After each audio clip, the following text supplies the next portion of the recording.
Good morning, good afternoon, and good evening to all of our participants around the world. Welcome to this webinar hosted by the World Association of PPP Units and Professionals on Women in PPP Units and how do they lead PPPs. While we are waiting for other participants to join in, as your moderator, I want to explain the sequence of events for the next 90 minutes. So the webinar is being recorded and it is scheduled to finish by 3:30 p.m. We will make the recording available on the WAPPP YouTube channel. We will be running a Q&A at the end of the webinar. We really would like to hear from you. We would like to include your voice in the conversations. So ask questions, share comments, even challenge our ideas. But please use the Q&A panel on the right of your screen and share at any time during the webinar. The sequence of the event is after an introduction and a short presentation of the panelists. Each panelist will answer some prepared questions. The roundtable will last between 50 and 55 minutes. And after the roundtable, there will be time for a lively exchange with the webinar participants. So thank you for taking time out and being here today. My name is Rahmoun Fatima Zora, and I'm an executive member and the chair of the Women in PPP chapter at WAPPP. I will be co-moderating this webinar with my friend Jyoti Bisbee, who is a seasoned PPP expert with more than 20 years of experience. And she has worked with the World Bank, with the United Nations, and she is also an executive member of WAPPP. Today's webinar will focus on a number of questions related to women. Can you hear me? Yes. Today's webinar will focus on a number of questions related to women leading PPP units. The objective is to have women leaders and high-level experts from the public sector exchanging their views on how they lead PPPs, what are the challenges they face, and how PPPs is an engine to empower women. A lack of women in decision-making position is reflected in the failure to recognize people's diverse needs across public policy. Much of the past literature has concentrated on the benefits of diversity. Having both men and women involved in decision-making broadens the perspectives, increases creativity and innovation, and also diversifies the pool of talents and competencies. So there are many PPP units globally, and very few are led by women. Lack of leadership and presence of women in such public decision-making roles have direct impact on the design of PPP public policy and also on the project implementation. Also, industry leaders are discussing inclusion of the ESG, the environment, the social, the governance factors in PPPs. However, the discussion is dominated by male leadership. And the World Association of PPP Units and Professionals is acknowledging the stellar role being played by women in PPP. They make up over a quarter of all our members. We have almost 30% of our members, they are women, and we are aiming for 50%. On the other hand, our PPP unit network is growing and women make up a much bigger share in this category. We have almost 50%. So the involvement of women in the development of PPP projects in positions of responsibility is growing.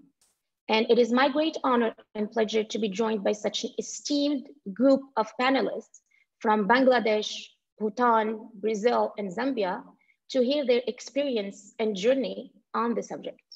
But before we introduce our speakers, let me give the floor to Ziad Alexander Hayek, the president of WAPPP and the co-founder of this global initiative, to say a few words about women and PPPs. Ziad, we are happy to have you here. The floor is yours. Thank you very much, Fatima. I'm delighted to have the opportunity to be here with all of you. I want to thank you all for joining us today to listen to some amazing women from around the world who occupy leadership positions in PPP units. It is no secret, or I should say it is obvious, that the primary way we learn as human beings is by watching, listening, and experiencing the lives and actions of other people around us. Therefore, for the sake of future generations, especially of women, every choice that every woman today makes in our society matters a whole lot. And the portrayal of women in the media, which is how the watching and listening and learning is magnified, makes a huge difference. This is why there's pressure always to portray different people from different racial, cultural backgrounds, gender, etc., in movies, in media in general, because if you become accustomed to seeing somebody in that role, then you are less likely to stereotype them being in a different role. And this is why we at WAPPP find it important to relay the experiences of women leaders in our profession and showcase their achievements. It is in this light that I hope that you will be watching and listening to our webinar today. I also hope that you will always remember the words of President Ellen Johnson Sirleaf of Liberia. And I say this whether you are a man or a woman watching this, but certainly more so if you are a woman. President Ellen Johnson Sirleaf was the first elected female head of state in Africa. She was Nobel Peace Prize laureate and someone who could all here identify with because she worked in development. She worked at the World Bank for a while.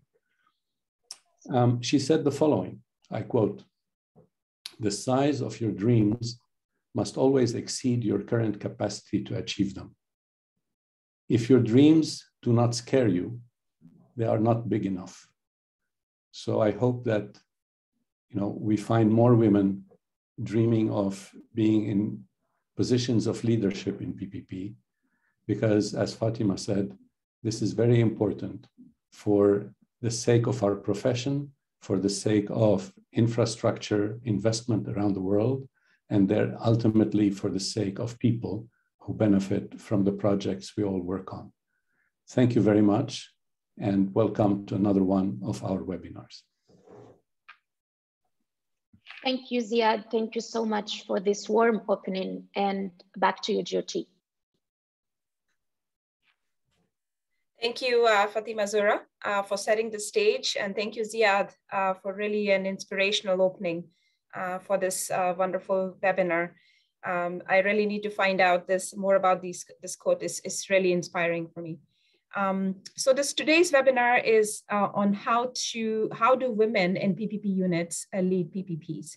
So we have a wonderful panel with us today. I would like to introduce the first panelist, Honorable Secretary to the Government of Bangladesh, Ms. Sultana Afroz, and Chief Executive Officer of Public-Private Partnership Authority. Previously, Ms. Afroz was the Additional Secretary and Chief of the United Nations Wing at Economic Relations Division in the Ministry of Finance. She also served as a diplomat, economic counselor in the Bangladesh Embassy in Rome. Ms. Afroz obtained her master's degree in public administration from the Harvard University at Kennedy School of Government in 1996. Next, we have Ms. Rinzin Pemo, Chief Investment and Corporate Governance. She's a chief in the Investment and Corporate Governance Division, Department of Macroeconomic Affairs in Ministry of Finance in the Royal Government of Bhutan, and she has 16 years of experience in civil service under this ministry. Ms. Pemo wears several hats, just like Fatima Zora here. She is responsible for monitoring and reporting the performance of state-owned enterprises and looks after the PPP unit of Bhutan. She has been involved from the inception of the unit under the Ministry of Finance in 2016. She leads the team in drafting PPP policy, PPP rules and regulations, guidelines, and exploring potential projects in coordination with the implementing agencies and advocating these projects and policies to all kinds of stakeholders. Next, we have from Brazil, Ms. Natasha Verdians Schmidt. She is the advisor to the Special Secretariat of the Brazilian Investment Partnership Program in the Ministry of Economy. Ms. Schmidt is a senior lawyer in contracts and regulatory law concerning infrastructure projects, concession contracts, privatization, and administrative legal issues related to private-public partnerships. Since July 2021, she has been working as a legal consultant at this secretariat, where she is responsible for the analysis and structuring of PPPs and privatization projects. And lastly, but not the least, we have Ms. Irene Musonda, who is joining us from Zambia. Irene is an established economist, certified digital finance practitioner, and PPP expert with over 25 years of work experience in both public and private sectors. She has experience in development planning and macroeconomic analysis, public finance management, strategic planning and budgeting, project management, and digital finance and poverty analysis. She has risen through the ranks from a bank clerk to a dealer in the banking industry, from a trainee management to management accountant in the brewing industry, and from an economist to PPP director in the Ministry of Finance and National Planning. She's also an advocate of digital finance to support the financial inclusion drive in Zambia. So really wonderful to have these women, excellent examples for us all. And I hand it over to Fatima Zora to start off the discussion. Thank you, Jyoti, thank you. We do have a series of questions we are going to ask our panelists. So the first question I'm gonna be asking our PPP experts and women leaders is to share with us their career path in the PPP field and how they have reached this lead role. So I will direct the question to Sultana, then Rinzin, then Natasha, then Irene. The floor is yours, Sultana.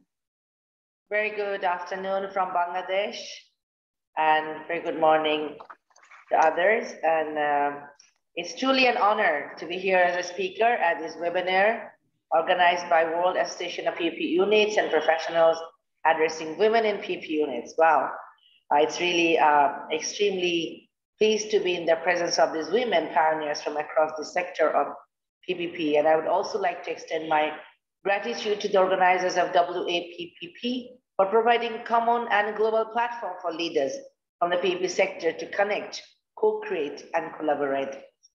Before I start talking about my rise as a woman in the PPP field, I would like to give you a quick background of Public-Private Partnership Authority in Bangladesh. In the past decade, the government of Bangladesh placed a lot of emphasis on public-private collaboration for advancing socio-economic development in the country. You know, in 2010, the policy and strategy for public-private partnership was issued, and subsequently, a PPP authority was set up under the Prime Minister's office. And there is an instruction that at least 30% of the projects from the annual development program of Bangladesh had to come from PPP, and that PPP projects have to contribute in 5.59% of the GDP.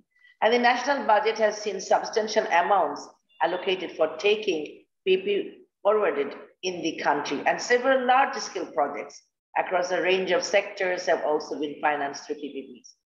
So being a woman, you know, I was appointed as a secretary to the government of Bangladesh as the CEO of this establishment, CEO of this Public-Private Partnership Authority. And I must emphasize here that never before was a woman placed in a leading position in this sector before me in Bangladesh. And now I'm overseeing a pipeline of 78 projects worth 33+ billion US dollar. And we are developing the projects of 17 ministries, 26 agencies. And among them, we have achieved a significant milestone for a couple of projects, like a hemodialysis project at Bangladesh National Institute of Kidney Disease in Dhaka. And another one is urology at Chittagong Medical College. Hospital have been operational at the first successful PP project in the country. And in my time, I'm also ensuring the implementation of some integral national projects that will boost Bangladesh's trajectory towards its developed country agenda. For instance, I would like to mention that Dhaka Elevated Expressway project is going to be operational partially this year in October, which will reduce traffic congestions in Dhaka city and also optimize travel for the city dwellers, Dhaka. And then Dhaka Bypass Toll Road is under construction, which will divert traffic to other directions rather than entering Dhaka. 2 jetties at the Mongla port will be operational this year in June to enhance the container handling capacity of the second largest port of the country. And our water supply projects has started construction a new, Purvachal town, and of course 2 IT parks are being developed in, near the capital. It's called Gajipur. So I also felt the presence of an imperative aspects of economic development when I first took in charge of the office, and it was the social infrastructure. So shortly after I joined, I started an external recruitment of consultants who could help implement the massive projects. We have some government officials, of course, as a structure, a position, but I thought that I really need more support. And overseas, those consultants can help me implement the massive projects, oversee the social infrastructure issues, and also to bring innovation to my office. And women are always, like to bring changes, I must say. And I'm excited to be an elementary part of PPP with Bangladesh being on the forefront of undergoing rapid economic and infrastructural transformation. And PPP as a concept mainly focus on hard infrastructure projects and mostly ambitious projects that promise to bring more development and tangible economic benefits for the citizen in a country. And I would like to share that often such sectors are associated with mostly men, and which is, I don't want to say whether we are fortunate or unfortunate, but as an exception, I have tried to lead this establishment with a strong dedication and sincerity with a blend of innovation towards social infrastructure. And I have tried to overcome a physical bottlenecks that a woman usually faces while working in this sector. I've always tried to regularly maintain project site visit, at an overseas tour, global conferences.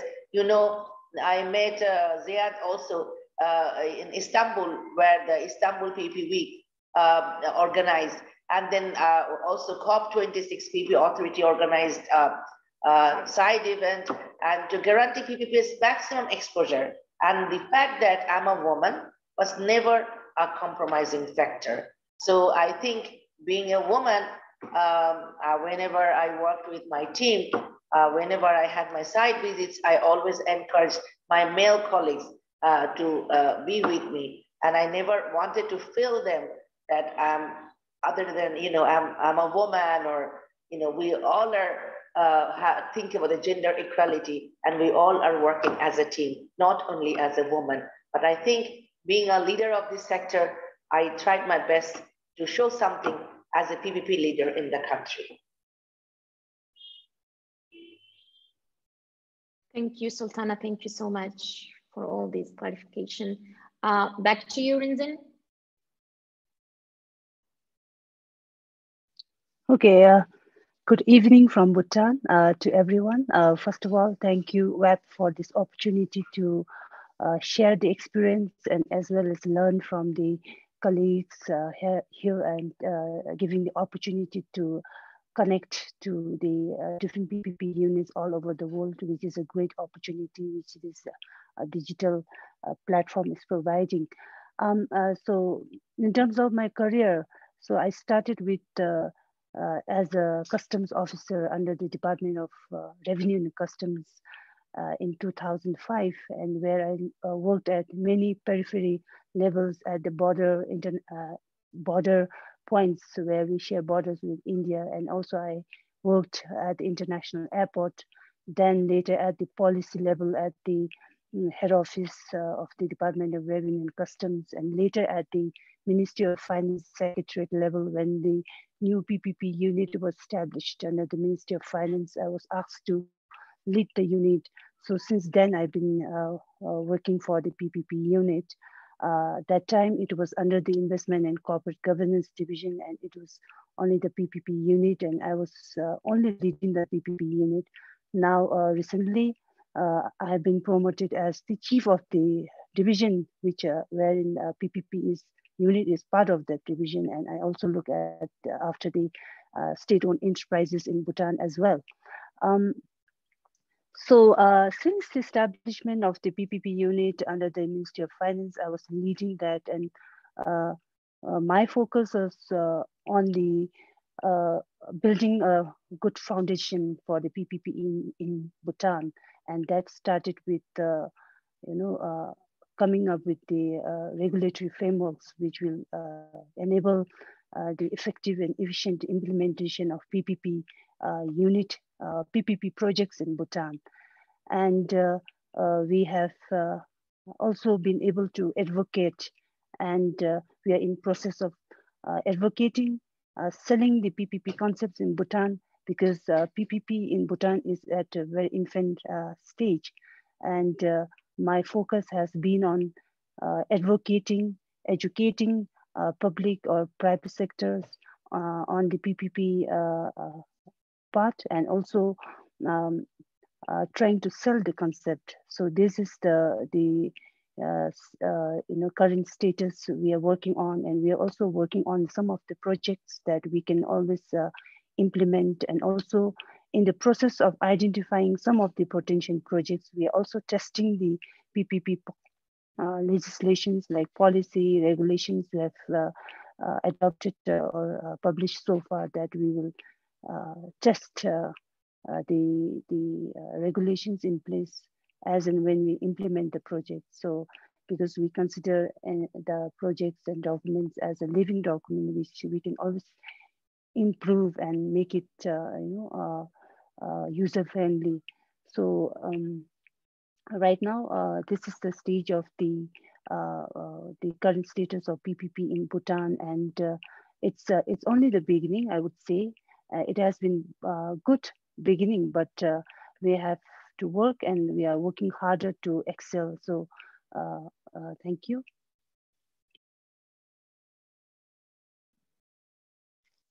Thank you, Rinzin. To you, Natasha. So first of all, I'd like to thank you for this platform so we can share our experience. And about my rise in the PPP field, I would like to highlight 2 personal milestones that are important in my life, in my personal career. And the first of them was just when I left my undergrad studies. So I am a lawyer, as you said, and I was working in the private sector, and I had a very important client, a businesswoman, and she was an investor in the infrastructure sector. And she told me at that moment that the reason why she invested in Brazil in infrastructure sector was because here we didn't have the pillars of infrastructure, and she wanted to invest here because this is very challenging for the country. And when women speak, we send a message, and I felt that I wanted to be part of this infrastructure sector. And the second milestone in my personal career was when I shifted from the private sector to the public sector. Now I am working in PPI, that is a special secretariat here in the federal government, the Brazilian federal government. And our top leaders here, we have 18 top leaders in the team, and 7 of them, including our top leader, our special secretary, they are women. So it means for me that there is a clear commitment to a rupture against very well-established male personal friendships networks. Buying in skills assessments while gathering teams, the federal government achieved a notable increase of women participation, leadership, and visibility. So these 2 moments of my personal career, I would like to highlight it here. And it has to do with women. Thank you, Natasha. Thank you so much for sharing those 2 milestones with us today. And to you, Irene.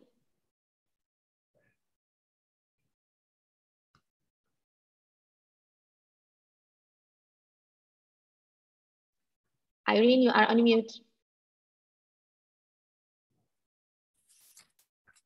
Thank you very much. Before I start, I want to thank you, the organizers of this webinar, having given me this opportunity to speak as a leader in the PPP department. I think as already highlighted that most of my years in the public service has been as an economic manager, as an economist. And in the last 2 years, I've been sitting in the PPP department. This has been a very positive move for me. I'm a person that really loves challenges, and moving away from being an economist to becoming a project manager, I think it was a good challenge for me. And working in the department, it has really completed a cycle for me as a specialist in development economics and managing projects. As a leader, as I came to PPP department, the first thing I did was to really understand what goes on in the PPP department and also appreciate what has been done over the years. As you may be aware, our PPP started as far back as early 2000, and also getting to understand as well the operations of the entire department and the staff. And this helped me to come up with a strategy together with my colleagues. Firstly, I had to take a back seat to really understand and appreciate what my colleagues have been doing. And together as a team, we came up with, we identified the challenges and came up with 4 strategic areas that we need to address that has impeded in terms of moving the PPP projects in the country. And one of them was to relook at our PPP framework, identify the gaps. And you may wish to note that so far we've done a draft. We did country benchmarking, and we've done a draft bill, which we are going to present to our policy makers. Then I will also look at capacity building within the department, which we've seen that was lacking, and we've trained people at least 50% of the IP3 program, which is really helping. And the other part is to look at the advocacy of the PPPs in the country. I think there's been very little appreciation and understanding of PPPs in the country. So these are some of the areas that we said, let's focus on. And for your own information, I'm the first woman to head the PPP department in the country. So it gives me a plus as a woman. And I'm sure there's a lot of expectations from the other women within the department. Yeah, I think this is what I can give at the moment. And just to give you a brief that we have, during my stay here, we've signed 2 contracts so far. And together as a country, we've done about 14 contracts, and we only have 4 projects that are running currently.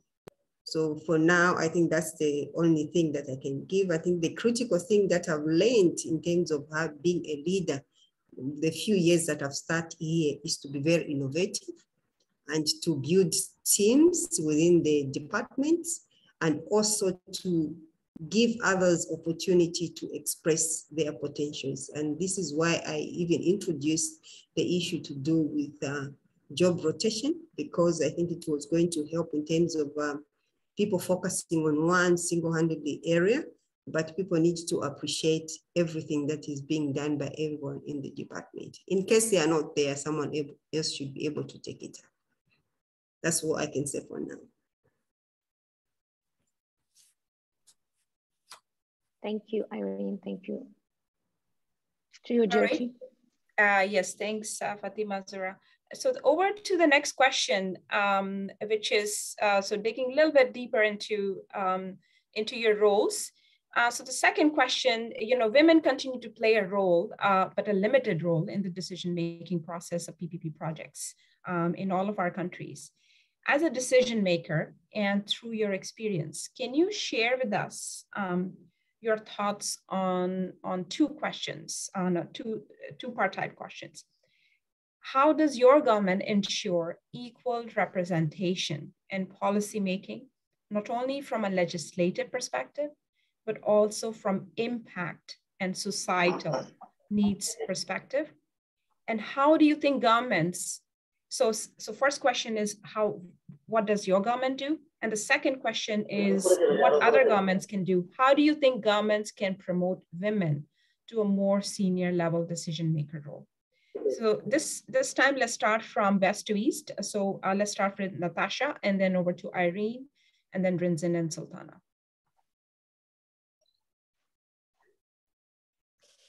So women are increasing their roles as household chiefs, raising kids by their own, and infrastructure investments have a key contribution to their dignity and providing, for example, running water, and these social infrastructure projects that we coordinate here in PPI. So for instance, we have projects here regarding street lighting and also sanitation that I'm sure that it increases the women value. And for instance, street lighting, we have 25 projects benefiting 8.1 million people, investments in around $260 million. This kind of project, in our point of view, it helps women to empower women. Thank you, Natasha. Over to you, Irene. From my perspective, I think I need to start with a quote by David Baxter, who said, women are both users, but also economic drivers for infrastructure development. So leveraging their leadership in PPPs is critical to close the gender gap, both in economic and social infrastructure. This quote talks to all of us as women, especially in the PPP department. And from our government perspective, I think they've been very cognizant of the fact that women are both users and economic drivers, and especially in the various sectors, which includes the PPP space. And they have been an ardent advocate to ensure that there is an increasing number of women sitting in these higher positions. And just to add on what government is really working to try and ensure that women are not left out, we have noted that government as a country has signed a lot of protocols to mainstream some of these gender protocols, to mainstream the gender issues into policies and domesticating them. And at policy level, we've seen that there's a priority, and our government has emphasized on promoting the women. There is an adage that says in Zambia that you educate a woman, then you're educating the entire clan. It is from this perspective that the way that has a positive impact on the social, the society itself, and it's much appreciated. However, I think one of the things that we need to really look at as women, there is room to improve. And one of the things that has really affected us in the PPP cycle is, I think it's a society belief that the different responsibilities that we have, as mentioned earlier by Natasha, that women have different responsibilities and have different challenges. And this entails that even the infrastructure demands are not gender sensitive. This we need to change the mindset to the society belief on myth.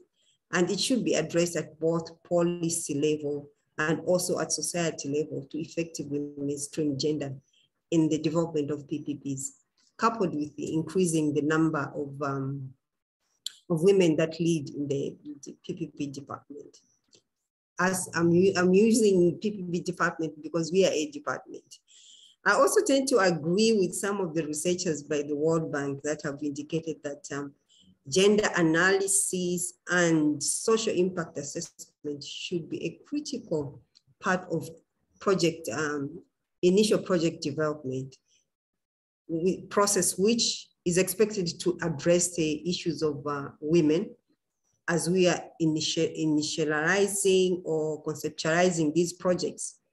in PPPs. And it is also critical to have an increased participation of women.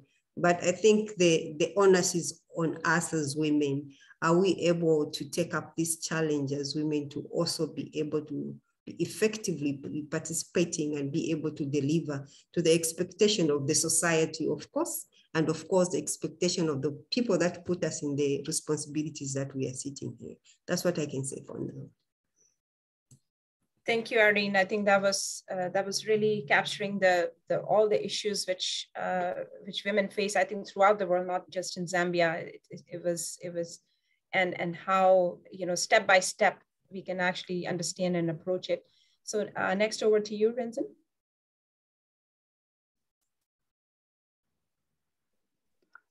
Thank you. In terms of the legislative perspective in Bhutan, I would say that in Bhutan, any policy screening is in line with it's done by the Gross National Happiness Commission, which is the equivalent to planning agencies in other countries, and it is based on the 4 pillars, and it is also in line with the SDG 2030, where gender equity and empowerment of all women and girls are always considered and given priority in emphasis when we design a policy, and when they screen the policy, these are also looked at. And also we also ensure at the policy level that there's a equal or rather adequate gender representation when we while we are drafting, while we're framing a policy, or also during the stakeholder consultation. With regard to ensuring the equal representation from the impact and societal need perspective, with the experience, limited experience we have, but how we ensure is that we look, we take a whole of society approach through the stakeholder consultation. Why? Because we believe that while developing a PPP project or concept, paying close attention to the stakeholder consultation is critical for the success of the project. So we ensure that there's an equal and quality, rather we say adequate women representation is met during the stakeholder consultation. At the same time, we ensure that their voices, their concern are heard. Not only heard, it is noted and incorporated if it is meaningful.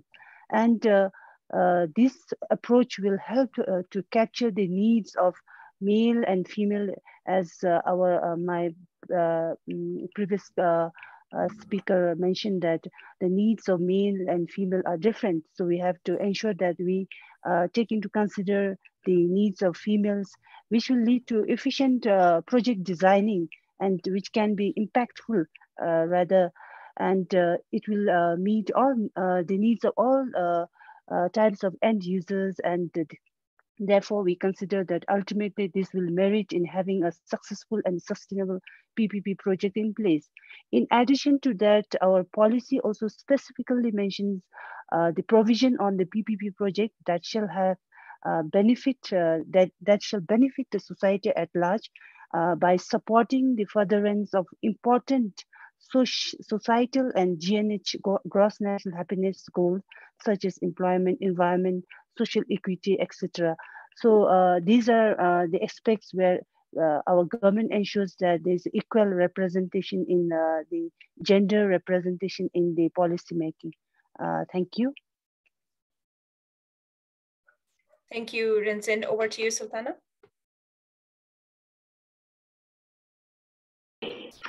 So it's me. I think this is a very interesting question, and like other countries of the world, the issue of women's participation in policymaking in Bangladesh is a significant one. And the Constitution of the People's Republic of Bangladesh recognizes gender equality as one of the fundamental human rights for promoting the welfare and development of the people of Bangladesh in general and women in particular. You know, gender equality has been taken as a development issue, which through attaining gender equality would put Bangladesh on a balanced, sustainable, socio-economic foundation for present and future generations, because Bangladesh has assigned relevant instruments which recognize and promotes gender equality and fundamental human rights, and has been working to achieve a gender equal society. I still remember when I had first joined PPP Authority as a CEO, I found myself surrounded by mostly male colleagues and only a few staff of my own gender. And I immediately saw an opportunity to appoint more female employees. In a country that is flourishing under the visionary leadership of our Honorable Prime Minister Sheikh Hasina, of a woman, it was my responsibility to ensure the empowerment of women in my office. And as a secretary to the government of Bangladesh and CEO of PPP Authority, I appointed many female officers, consultants, and other supporting staff for fulfilling my goals of establishing gender balance in the office. Soon enough, it was bustling with efficient and capable female employees who work shoulder to shoulder with their male colleagues. Similarly to my case, many public institutions' heads are undertaking proactive effort to assure participation by women in decision-making and governance at all levels and in all areas of the business, including budgetary decision-making.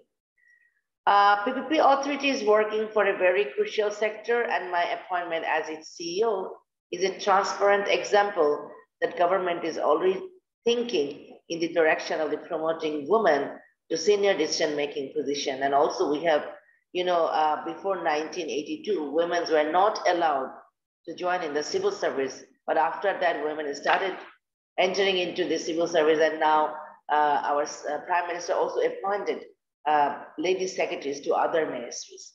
So we policymakers are already designing mechanisms for raising our awareness on gender issues and to mainstream the gender policy at all levels of the organization through ensuring increased women's representation in key decision-making bodies, guiding organizational and programmatic and cross-cutting issues, and implementing gender analysis framework to provide guidance and capacity building and programs, and making a gender analysis when developing a new project and including a gender perspective into the whole project cycle and management.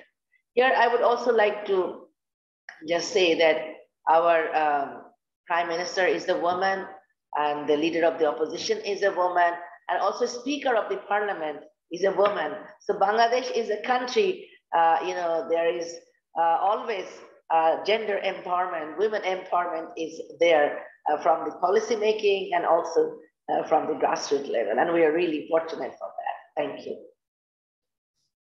Thank you, Sultana. Yes, it is. I think Bangladesh is already always kind of taken as an example of definitely women representation in the top places. So, let's move on to the next question. So the third question, and this time we're gonna go from east to west, so starting with Sultana, Vincent, Irene, and then Natasha.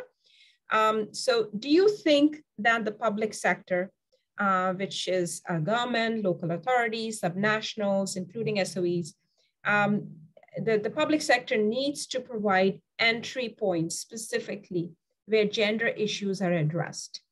If yes, and if you think there is more capacity and there is more potential, how gender concerns could be addressed throughout the PPP legal framework and in PPP contracts?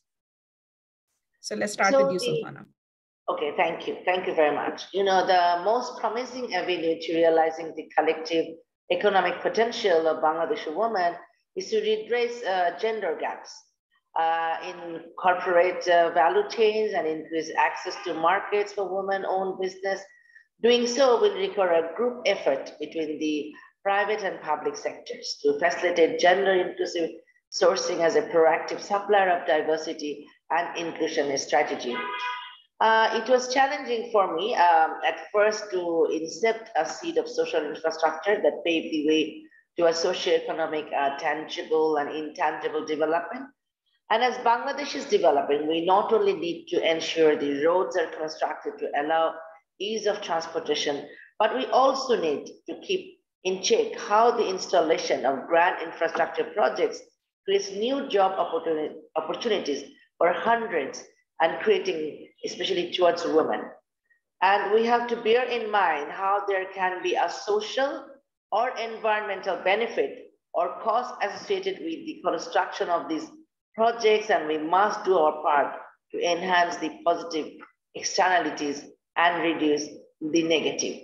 And it is high time we ensure gender balance and inclusion in every sector and industry, not only just in PPPs and infrastructures.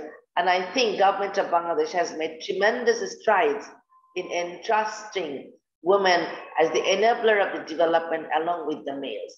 And we are trying our best to ensure women are given equal opportunity in the recruitment process, regardless of the sector and position, and proper policy shall be enacted to monitor this process. Women must be provided with the opportunity to reflect their ability and capacity in every aspect. And we have to give them opportunity to show their ability. And even though our current PP policy does not address any specific concern regarding gender issues, but we will further dig down into this matter so that the policy become more inclusive.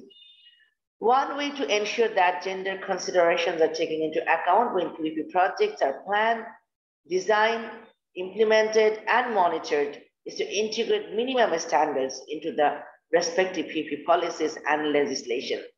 Some countries have developed PPP draft policies incorporating gender standards across the PPP project cycle, or include certain aspects relevant for gender equality and women's empowerment in their PPP legal framework. We are planning to follow a similar footstep and ensure our PPP, further PPP contracts maintain proper gender balance mechanism in the implementation and management of the PPP projects throughout the whole life cycle. And of course, these webinars are also encouraging us, reminding us that yes, we have to do that. We have to bring these gender issues in our policy for the PPP program and projects in Bangladesh. And thank you for that. Very well said, Sultana. Really, I do think that these kind of webinars also are really important to really bring the discussion to the global forum and really highlight each country's experience, because every country is so specific and we can all learn from each other. And next we have Rinzin, and Rinzin, the same question. And actually, if I can just add to it, if you can expand on this general happiness index, does it actually incorporate gender specific parameters? Thank you. In terms of needs of entry point with limited experience, again, we think that there is a need. But as I mentioned, how do we do here in Bhutan?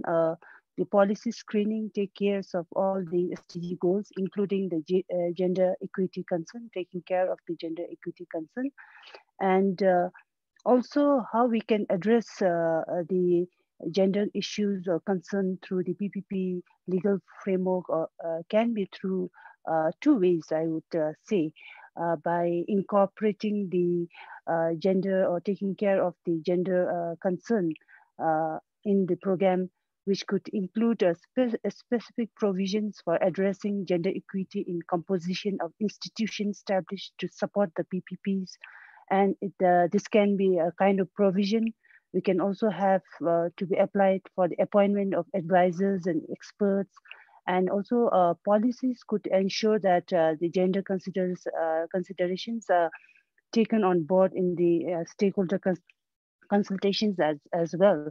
And in terms of the taking concern of the gender in the PPP project stage, it can be started by describing in the different stages of the PPP cycle, right from the identification, preparation, and transaction and management, and spelling out the requirement of the gender in those stages as well, meaning the women representatives.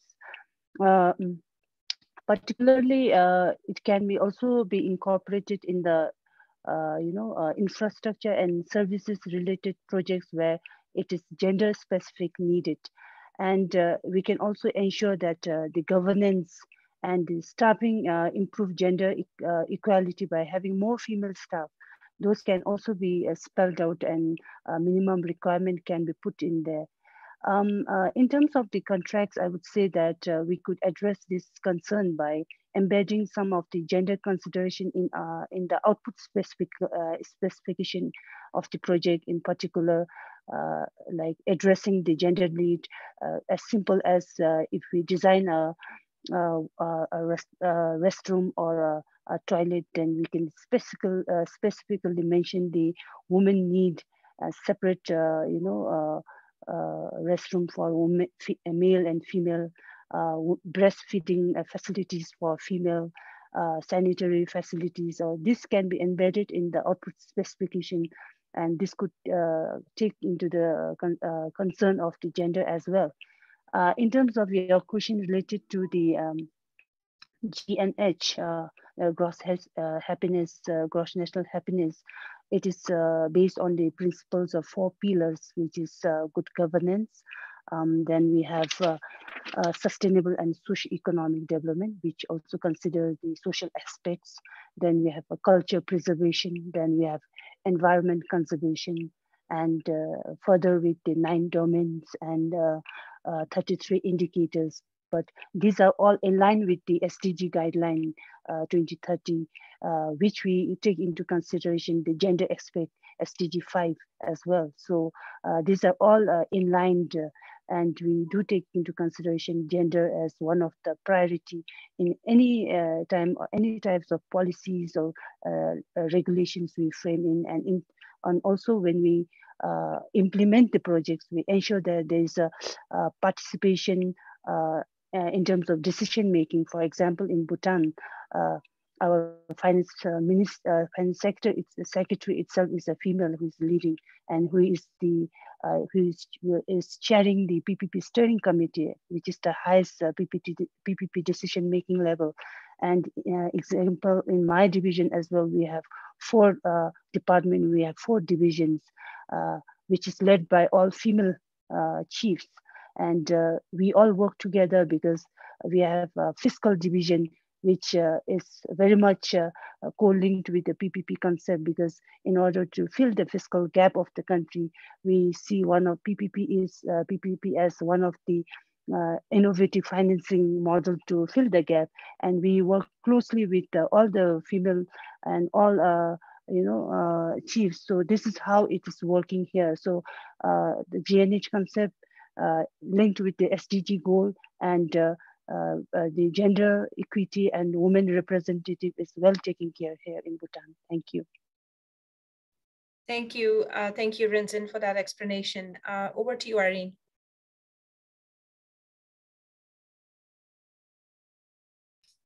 Thank you. I think the first response that comes to mind is, yes, governments should take into account the gender issues at the entry point at all levels to address the gender issues at early stages. I will speak from the Zambian perspective. I think our Zambian policy has really emphasized on taking on women in participating at decision levels. I think like Bangladesh, I think we have a vice president lady, and we have a speaker lady, and in the previous government, we also had a vice president lady. And that is one of the commitments that government is looking at. And when you look at the PPP policy, you will note that one of the strategies that we're supposed to deal with emphasize on the policy, the need to create equal opportunities to the Zambians through the promotion of equal opportunities for both women and men. And interestingly, to tell you, to note is that currently the professional staff at the PPP department, we have 80% are women and only 20% are men of the department. That shows the emphasis is on ensuring that gender issues are taken into account. And for us, I think we can learn from other different studies that have been undertaken, the emphasis on ensuring that we take into account the gender issues at entry point. And one example, or a few examples that I can pick, I think the emphasis on gender-specific affordability assessment as part of the process in determining the scope and the requirements for the projects. I think one of the issues that we always emphasize in PPP is affordability. Are these projects affordable to everyone? Are they affordable to everyone? It means it includes women. And even when we are structuring these PPPs, we should take into account the affordability, both from the government perspective and the end user. And also an emphasis on considering as we are coming up with output specifications, those should, for the private party, should take into account an emphasis in taking into account of women issues. Gender consideration should also be very stressed in terms of risk identification and management. I think we are part of the risks when we are implementing these PPPs. And of course, overall integration of gender perspective in partnerships should be prioritized by all the governments, and women should also be the core at the infrastructure development. We should also intend to ensure that these policies are developed and implement gender responsive PPP laws, PPP regulations, PPP policies. I think I've given you an example for Zambia. I think even South Africa, I think they've really emphasized in their law the issue to do with gender issues. I think the initial project development is also a critical aspect of a PPP, in PPPs or in projects, which I think relates to stakeholder engagement and management. And those stakeholders should, of course, take into account the gender issues. And I think one of the things that may make a PPP project or a project fail is lack of stakeholder engagement and participation of all the various players in the project. Procurement still is very critical in the PPPs. I think it's also very important that as we are doing these projects in PPPs, I think procurement process or the bidding document should also take into account the gender issues. I think women can do quite significant issues. And we've seen that there's an interesting interest from the global perspective that there is a growing commitment to financing and supporting infrastructure projects and programs that incorporate gender issues. And this is a plus for governments to really tap on these innovative ideas that promote gender issues in infrastructure development and also the inclusion of women in decision making. I think basically, I think those are some of the things that for us, we should take note as governments, as women, that should, as we are coming up with these policies, this should be looked at the very beginning of the policies that we are trying to look at so that we don't leave anyone behind. Thank you. Thank you, Irene. Just a follow-up question then, very quick question. So do you think South African PPP framework is a good example? Precisely. I think for us as Zambia, South African PPP framework was a basis for us when we're coming up with our PPP framework. And if you may wish to note that as a country, we have not yet developed the PPP regulations. And one of our basis in terms of trying to come up with regulations and guidelines is taking a leaf from what South Africa has done. Of course, the way the structure of the South African PPP department is different from us. It's a specialized kind of system that is sitting in a specialized department. For us, we are sitting in the Ministry of Finance as a department. I think this is one of the issues that we are trying to address in the new legislation that we are trying to push as a department, to take into account some of these issues of autonomy in terms of dealing with these issues. Also to give prominence to PPPs. We are very thankful that the new government has really given prominence to PPPs, and we are hoping that moving forward, we'll see a lot more discussion on how best we can deliver PPPs in the country. Thank you, Irene. Over to you, Natasha. Okay, so short answer is yes, government should provide entry points where gender issues are addressed. And in my point of view, being concerned about women as stakeholders in the infrastructure development is a good way to address the situation. So here in PPI, from 180 projects that we have in our portfolio, around $68 billion in investments, we take care in a very close way of the social infrastructure project, as I mentioned it before, because they impact the most in women's life. So we have this very strong concern in supporting states and municipalities with these infrastructure projects. And we work here with PPPs such as daycare units. So we have projects that will attend around 5,000 toddlers, investments of $34 billion. Prisons, it also impacts in women's life. We have two projects here, around $70,000 million. Street lighting. So there is a study of the United Nations showing that street lighting is something that empowers women. And we don't make this kind of relation very easily, but it's if you look at it, it's very obvious. Because since you have better street lighting, women will feel safer to be in the streets, to come back from their jobs. So it's something that impacts in our lives. And also, as I said before, to the sanitation projects, we have here 19 projects in sanitation, and that will impact 37 million people with investment of $15 billion. So how does it affect women? How these infrastructure projects via PPPs will affect women?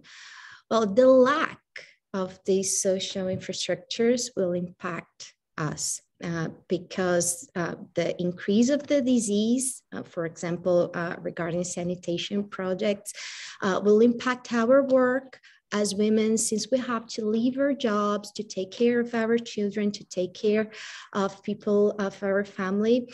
And in the end, it will impact our income and the economy as a whole. So also the modernization of PPP framework helps this goal for women, for empowering women, because it brings more safety, legal safety for these projects, and it means a better more investments. Being legally safety, it will bring more investments for projects.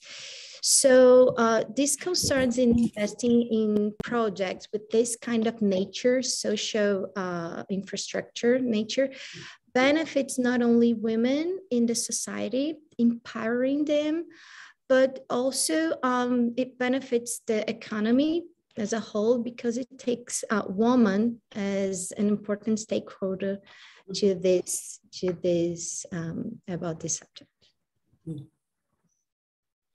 Thank you so much, Natasha. Over to you, Fatima Zura. Thank you so much. Thank you for all these answers. So despite the progress being made to implement sustainable and resilient PPPs, the lack of women participation as a user of services and one of the biggest stakeholders is of a strong concern. And as a PPP practitioner from the public sector, I also strongly believe that we need to provide some entry points where gender issues can be addressed. The PPP legal framework consists of all laws and regulations that control how PPPs can be implemented. So we need to make and operate infrastructure in ways that are more gender sensitive positions. I see that we have many questions from the audience. I think we are going to skip the fourth question to keep time and to take the audience questions. So let me start with the first question. So it's from,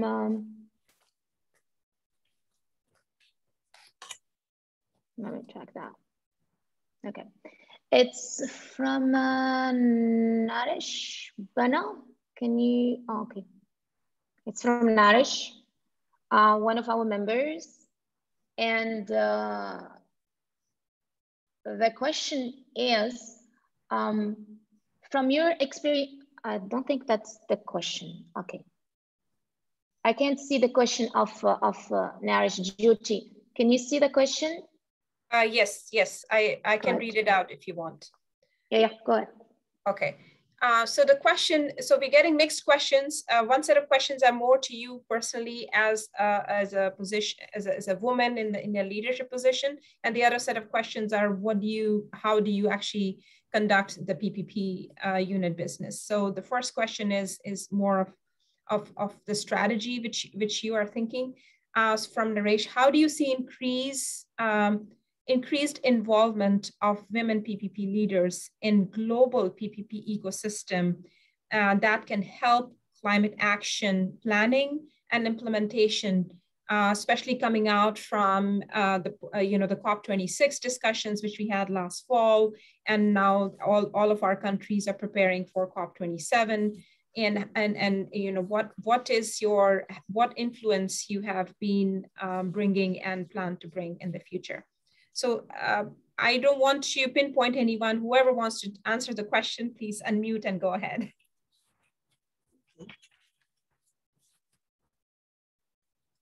I think maybe to just chip in, women, I think it should start with us as women. It is critical for us to participate, and it is important to appreciate each other in terms of these PPPs. But the onus is all on us as women. If women, we need to increase our voice as much and as well as our potential. I think we should not end at increasing just the voice that we should increase women in leadership in PPPs. But do we need, this is a challenge that is being posed to us as women. We have to show our potential that indeed our voice is really has potential for us to deliver sustainable quality and quality and sustainable PPPs that will stand a test of time, and as well as increasing benefits to the society and the economy at large, and which is one of the critical things. And for me, I believe that as a woman-led institution, I think, and with the experience that I have working with women here, within the 2 years that I've worked here, I think I've seen women can make a lot of change, but it's up to us as women to show that change. I think that is what is important for us. Of course, we can show the change, but we also need to have policies that will really support us to move this change, the positive change that we want as women to contribute in the PPPs. That's what I can comment on now. Thank you. Can I just add something with her? I think just a kind of supplement. You know, that's a very good question. You know why I wanted to volunteer to say something? Because we need a platform like this. Through that, you know, women can raise their voice, and people also will know that we made some changes. We are eager to make some changes. So this is very important, and I would really like to thank Ziad that you invited us in this webinar. And we need a platform, actually. You have to give us some opportunity to let people know that women leaders in PPP are doing something good. They are bringing changes, and they're committed to bring changes, and that through that, women will come forward. We can get more women into this area, and through global conference, international platform like this WAPPP, that can really bring women across the globe and can, you know, tell that yes, women are there and they're really bringing the changes. Thank you. Thank you, Sultana. Natasha? I couldn't agree more with Irene and Sultana, and would like to share a thought that once I read that was about female leadership and male leadership. And it said that there is, we can't say anything about female leadership or male leadership, but about women being leaders. There is no difference between male leadership and female leadership. What matters is being a leader, a woman leader.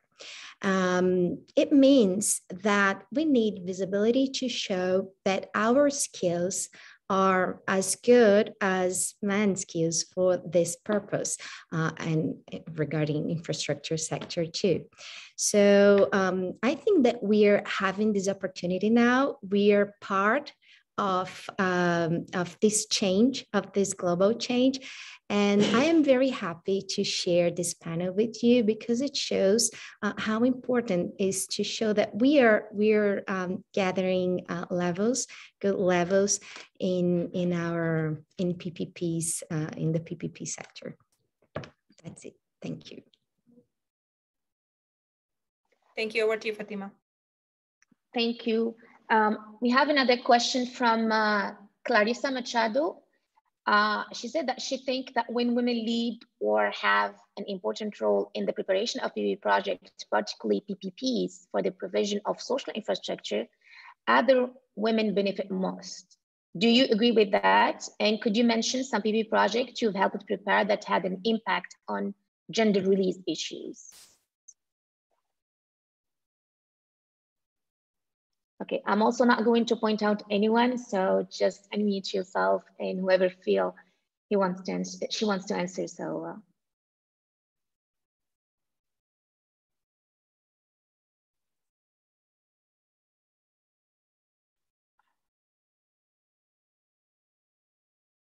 Okay, maybe I'll take that. If I understood the question properly, maybe I'm not able to see the question here. How we can, as a lady or as a female representing in the PPP, can take care of the female or women concerns, right, in the project. Is this if we have women in the preparation process, that would make it very easy for them to know exactly the need of women. So yes, so yes, it's very important, I think, in terms of the involving the women right from the when you do the consultation and stakeholder consultation, when women is involved there, you can express the need of the woman and the requirement, the need, the willingness, the ability to pay for the project differs from male to female. So if there is equal woman representative in the project representing women, so this will help deliver the need of the woman in terms of the project. When there's a at the end of the project, this will meet the need of the users, particularly the female users. So it is advantage to have people, a women representative right at the consultation or the inception, so that the women needs and requirements are addressed well. Then this could lead to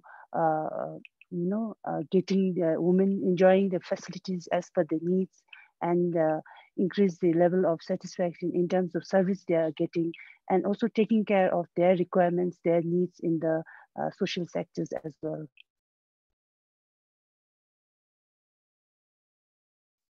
Can I also say something? Yes, Sultana, go ahead. Okay, I think to give you an illustration of our progress in Bangladesh, let me point out that under the leadership of our Honorable Prime Minister Sheikh Hasina, Bangladesh is recognized as champion in taking action to address climate change. And you know it has impact on women, which I'm sure you all know is a phenomenon that affects women, not only women, and also children the most. And we have made significant progress in many fronts addressing climate change. And there is more to do in the public-private partnership, have an enormous potential to reduce the burden of government finance and also help the private sector to take up projects that are commercially viable and address climate change. For instance, we have conducted a study on how to make climate resilient housing in the natural disaster-prone areas and initiatives targeting the betterment of livelihoods of the vulnerable, particularly on women. So development projects like these have a scope for private financing through, and it can change the livelihood and it can help their life, combating the climate issues. So I think that we must identify, social infrastructures which can help improve the life of women. And from Bangladesh PPP Authority, we have been really thinking about these climate issues, and that's an innovation for Bangladesh PPP Authority. So among other social infrastructure issues, which can also like health, education, it has an impact on women, but climate change issues also an impact on women, which PPP Authority can take projects on it. Maybe just to add on what my colleagues have said, I think the answer to the question is, are the women benefiting more from women leaders in the PPPs, or women being participating in the initial development of the PPPs? I think yes, because I think involving a woman at the very beginning, they understand what needs that a woman needs, but it doesn't end at the woman alone. I think it's a benefit to all. I think I mentioned that in Zambia, we have an adage which says when you educate a woman, it means you're educating a clan. So we cannot draw a line to say, because a woman is the one that is leading in the PPP process, I think more women will benefit. I think it cuts across, whether a woman or a man, they do benefit from the participation of women at that level. And coming to the issue of climate change, I think this is one of the things that is being really emphasized in infrastructure development, because climate change has come to stay with us, and we need to look at the solutions. What are the best solutions for us as we are dealing with PPPs? I think for Zambia, I think there has been an increasing call in terms of financing using green bonds, and these green bonds are emphasizing on projects that are climate related projects, which is a good call for all of us in the PPP space. I think it's really important that moving forward, as we are looking at these projects, as we are preparing the project, conceptualizing projects, climate change should be part of it, and it should be endangered. It should include gender issues as we address these issues. That's the comment I wanted to make. Thank you, Irene. Back to you, Jyoti. I think I thought I saw Natasha's hand raised and then Ziad. Oh yeah, it was a mistake, but I was going to answer the question. Actually, I'd like to highlight the ESG agenda that is related to what has been spoken here. So yes, these projects, at least here in Brazil, we are concerned about the ESG agenda, and it is related to climate changes and also to this, to what we're talking today about how the woman benefit, the S in the ESG meaning, right? So how do social projects impact in our life? So yeah, this is a very important concern. Thank you, Natasha. Ziad? Thank you, Jyoti. Interesting to see that the conversation has moved on to climate change and ESG. And this is interesting because the question is not why should women be leading PPP units? The question is, why shouldn't they? And I think because, they are concerned about all the issues that affect everybody. So I'm happy to hear this, these substantive matters become part of the conversation. But I'd like to go to a question.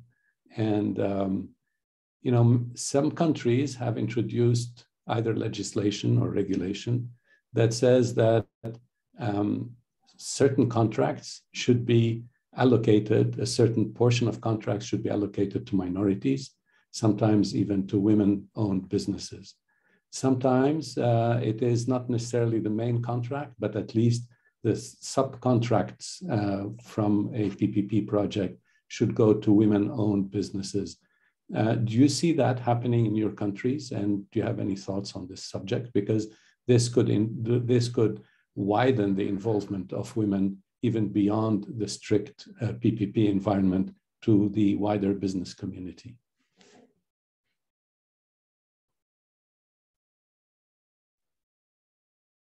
Open to anyone who would like to answer. Okay, maybe I can start. I think for the Zambian perspective, I think most of our policies emphasize on taking care of the marginalized. And as we are looking at the new PPP framework or PPP legal framework, one of the issues that we are trying to look at is how best do we bring in one, local content to ensure that as the contractors or the private party engages with the government, as they are getting their suppliers, they should look at who supplies their inputs that they need to use for construction or any other inputs that they will need. And they should give priority to the local people and women included. And one of our acts in our PPP Act is very clear to say that we need to reserve a certain threshold to the Zambian people, those that are marginalized. And in the new law that we are looking at, we are saying, how do we also bring in SMEs or SMEs to participate in the smaller PPPs? Because we've always looked at PPPs as huge and capital intensive projects. But there are projects that do not really need huge capital intensive, which we think the SMEs can play a very critical role in participating. And this is one of the things that has been an outcry for most of the various players in the country, saying that our PPP law is restricted to these capital intensive infrastructure development. What about those projects in the social sector, like in health, where someone has to just provide the service for a particular period of time on behalf of government? And you have the local people and you have the Zambian women that are experienced and that have the profession or the expertise to provide that. But because of the way the law is structured, it looks like it's an hindrance for having allocating some of these portions to these women or the small SMEs participants in the PPPs. This is one of the things that we are all looking at as we are thinking of the new law and how best we can make it work.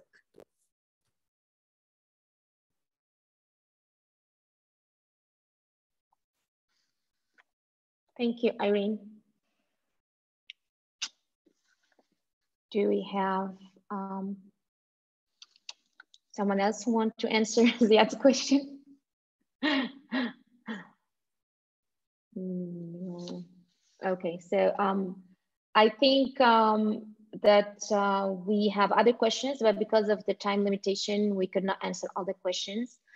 Please send us your questions and we'll gather the answers from the panelists and then we'll post them on our website. I'll put the contact's name on the chat. Ziad, could you wrap up, say something before I close? Thank you. Only that this was a very, very engaging conversation we've had today. I think I have learned a lot, and I think judging from the chat, what people were saying, it has been also very informative for people. Somebody, Doreen Wong, said she's inspired by your journeys, ladies. So this is fantastic. We're happy to provide this platform, Sultana, continue to have it open.